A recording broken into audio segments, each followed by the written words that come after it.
Hey, welcome to Jill's Comfort Zone. It is the holidays, and this is one dish that I enjoyed preparing.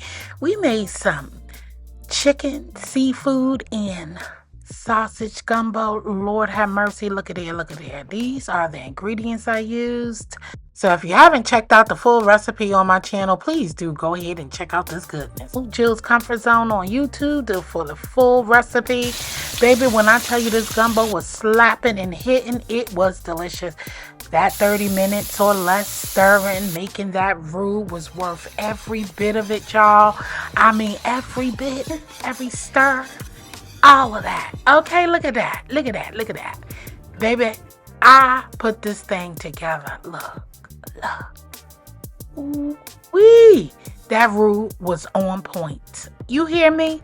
So I hope you enjoyed this recipe. I hope you make it at home with your family. Check me out on TikTok, Facebook, and Instagram. Yes, indeed. But you'll find all your recipes right here at Jill's Comfort Zone on YouTube. All right, so I appreciate y'all taking the time out to watch my videos. Share it out to your family and friends. Let them know all I want to do is love on them while they love on me. All right, well, peace out, y'all. Enjoy the holidays. Later.